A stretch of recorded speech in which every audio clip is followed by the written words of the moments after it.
সময় ফুরিয়ে যাচ্ছে। এক বাদশার একটি বিশাল বাগান ছিল। এ বাগানের কয়েকটি অংশ ছিল। প্রত্যেক অংশেই বিভিন্ন রকমের ফলের গাছ লাগানো ছিল। একদিন বাদশাহ একজন লোককে পাঠালেন যে ওই বাগান থেকে ফল নিয়ে এসো।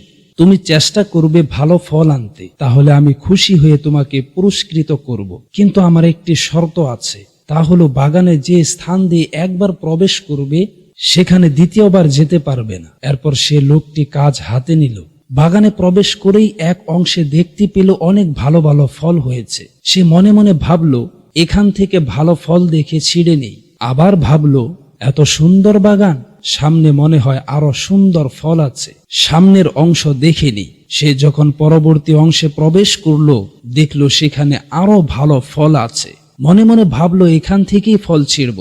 আবার খেয়াল আসলো সামনে গিয়ে দেখি আরো ভালো ভালো ফল হয়তো পাবো।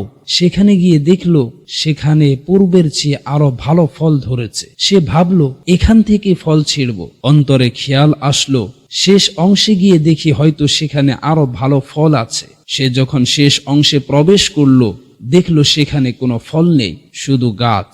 লোকটি নিজের নির্বুদ্ধিতার কথা চিন্তা করে কাঁদলো আর বলতে থাকে, আমি যদি জানতাম এমন হবে তাহলে প্রথম অংশ থেকেই ফল সংগ্রহ করতাম, তাহলে তো আজ আমাকে বাদশার কাছে লজ্জিত হতে হতো না। প্রিয় ভাই ও বোন, আমাদের জীবনের দৃষ্টান্ত তো এমনই।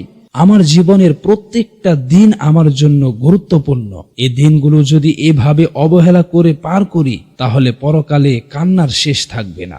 আজ নয় কাল থেকে নেক আমল করব, এমন মনোভাব যদি থাকে তাহলে কাল করতে করতে আমার জীবন শেষ হয়ে যাবে। মৃত্যু এসে যাবে, কবরে আমার চিরস্থায়ী জীবনের শুরু হয়ে যাবে। দুনিয়ায় ধর্মীয় ব্যাপারে কত অবহেলা করছি, সেদিন তার জন্য বড় আফসোস হবে। আফসোস করে বলবো, হায়, দুনিয়াতে যদি যাওয়ার একটু সুযোগ মিলতো তাহলে কিছু নেক আমল করে আসতাম। কিন্তু এই আফসোসের কি লাভ? দুনিয়ার জিন্দেগির পর্ব শেষ হয়ে গেছে। এজন্যে সময়ের গুরুত্ব বোঝা ও এর মূল্যায়ন করা খুব